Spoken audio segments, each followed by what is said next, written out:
Curious George Visits the Zoo.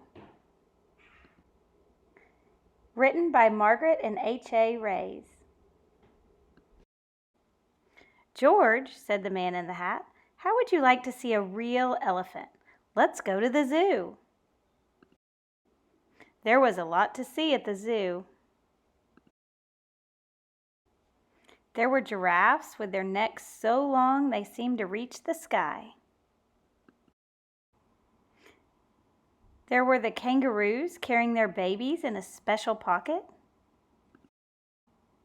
And finally, there were the elephants with their floppy ears and their long trunks munching on hay. It was lunchtime. People were eating on the park benches and picnicking on the grass. "I am going to find out what time they feed the lions," said the man with the yellow hat. "Wait here and don't get in any trouble." While George was waiting, he saw a zookeeper with a pail of bananas for the monkeys. The keeper put the pail down to get a drink at the water fountain. George was hungry. He grabbed the pail and ran away with it. "Hey!" shouted the keeper, "stop that monkey!" But George kept on running. A crowd of people was standing near the monkey house, just the place for George to hide. Standing by the cage was a little boy holding a red balloon with a long string. Suddenly, one of the monkeys reached out, snatched the string from the boy's hand, and ran to the top of the cage.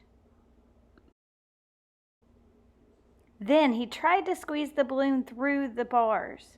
The other monkeys started to shriek and scream. The little boy was crying. "Please, couldn't somebody get his balloon back?" asked the mother. None of the people could reach that high. But George knew what to do. With the pail in his hand, he climbed up to the top of the cage. He took a few bananas and fed them to the monkeys.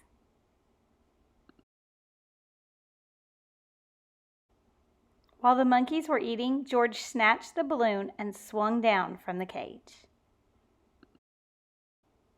He handed the balloon back to the boy. Everybody clapped and cheered. Just then the man with the yellow hat came running. "George," the man cried, "I've been looking all over for you." "Please don't be angry with him," said the mother. "He saved my son's balloon." "George should not have taken my pail," said the keeper, "but he did feed the monkeys." "And now it's time to feed ourselves, George," said the man. And that's what they did. The end.